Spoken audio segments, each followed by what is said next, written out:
ধন্যবাদ। এই পর্যায়ে বক্তব্য নিয়ে আসছেন ঢাকা মহানগর দক্ষিণ যুবদলের সাবেক সফল সভাপতি, বাংলাদেশ জাতীয়তাবাদী দল বিএনপির কেন্দ্রীয় নির্বাহী কমিটির সম্মানিত সদস্য, সংগ্রামী জননেতা জনাব হামিদুর রহমান হামিদ আপনাদের মাঝে বক্তব্য নিয়ে আসছেন।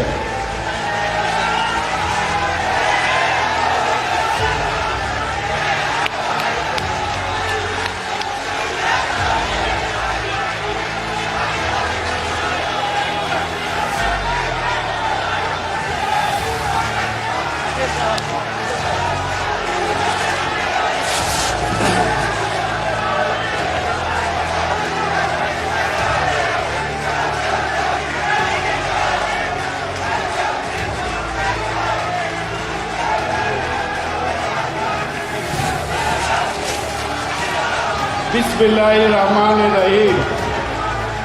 বরিশাল থানা বিএনপি কর্তৃক আয়োজিত রাষ্ট্র কাঠামো মেরামতের 31 দফা বাস্তবায়নের লক্ষ্যে আজকের এই কর্মশালা সভাপতিত্ব করছেন ঢাকা মহানগর দক্ষিণ বিএনপির আহ্বায়ক রফিকুল আলম মজনু এবং সঞ্চালক আছেন ঢাকা মহানগর দক্ষিণ বিএনপির সদস্য সচিব তানভীর আহমেদ রবিন। মঞ্চে উপস্থিত আছেন ইঞ্জিনিয়ার ইসরাক হোসেন সহ সকল আলোচকবৃন্দ, আমার সামনে উপস্থিত সকল স্তরের নেতাকর্মী, আসসালামু আলাইকুম। সংগ্রামী উপস্থিত, একটি বৃহৎ রাজনৈতিক দল হিসাবে এই দেশের সাধারণ জনগণের একটি বিশেষ ভরসা রয়েছে বিএনপির প্রতি। সুতরাং জনসাধারণের আশা প্রতিফলন যাতে আমরা ঘটাতে পারি, আমাদের সকলের উচিত সেদিকে খেয়াল রাখা এবং 31 দফা প্রতিটি দফা সম্পর্কে জনসাধারণকে জাগ্রত করা লক্ষ্যে আমাদের এই ঐক্যবদ্ধ হয়ে কাজ করতে যেতে হবে।